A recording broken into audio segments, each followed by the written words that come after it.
আসসালামু আলাইকুম রহমতুল্লাহ।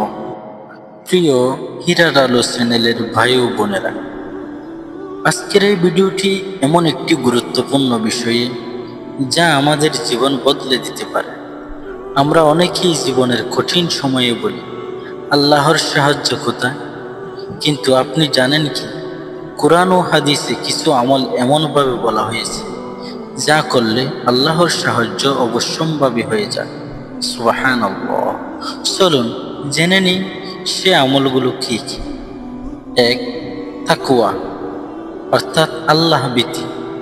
আল্লাহ তাআলা বলেন, যে ব্যক্তি তাকওয়া অবলম্বন করে আল্লাহ তার জন্য পথ খুলে দেন এবং তাকে সেখান থেকে রিজিক দেন যেখান থেকে সে ধারণাও করতে পারে না। সুবহানাল্লাহ। সূরা আত-তালাক। তাকওয়া মানে হলো আল্লাহকে ভয় করে চলা, তার আদেশ মানা এবং নিষেধ থেকে বিরত থাকা। যে ব্যক্তি সত্যিকারের তাকওয়া অবলম্বন করে তার জন্য আল্লাহর সাহায্য অবশ্যম্ভাবী, কারণ তাকওয়াই হচ্ছে আল্লাহর সন্তুষ্টি পাওয়ার প্রথম সোপান। সুবহানাল্লাহ। দুই, ধৈর্য ও সালাত। আল্লাহ বলেন, হে ইমানদারগণ, তোমরা ধৈর্য ও সালাতের মাধ্যমে সাহায্য চাও, নিঃসন্দেহে আল্লাহ ধৈর্যশীলদের সাথে আছে। সুবহানাল্লাহ। সূরা আল-বাকারা। জীবনে যত বিপদ আসুক ধৈর্য ধারণ করুন এবং বেশি বেশি সালাত আদায় করুন। 5 ওয়াক্ত নামাজ, তাহাজ্জুদ, দোহা, এই সালাতগুলো আল্লাহর সাহায্যকে আপনার দিকে টেনে আনে। সুবহানাল্লাহ। 3, তাওবা ও ইস্তিগফার করা।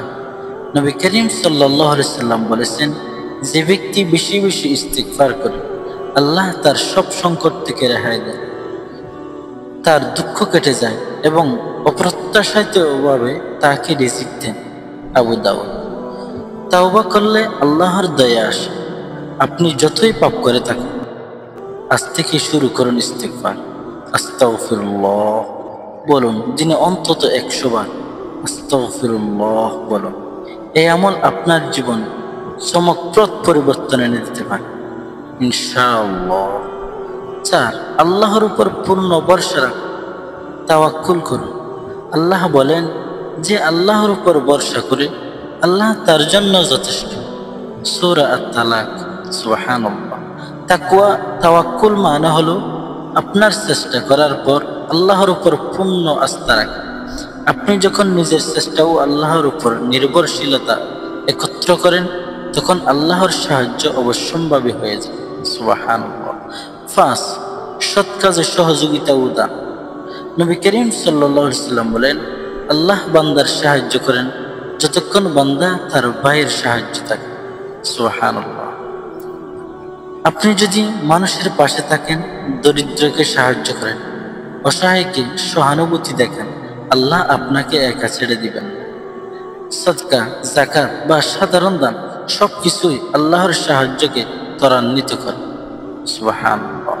প্রিয় দর্শকগণ, এই আমলগুলো তাকওয়া, ধৈর্য ও সালাত, তাওবা, তাওয়াক্কুল, দান ও সহানুভূতি আপনার জীবনে আল্লাহর সাহায্যকে ডেকে আনতে পারে। এখন সিদ্ধান্ত আপনার, আজই শুরু করুন এই আমলগুলো। ভিডিওটি ভালো লাগলে লাইক, কমেন্ট, শেয়ার করুন। আমাদের চ্যানেলে হীরার আলো চ্যানেল থেকে প্রতিদিন ইসলামিক ভিডিও পেতে চ্যানেলটি সাবস্ক্রাইব করতে বলবেন। আল্লাহ আমাদের সবাইকে সাহায্য করুন। আসসালামু আলাইকুম ওয়া রাহমাতুল্লাহ।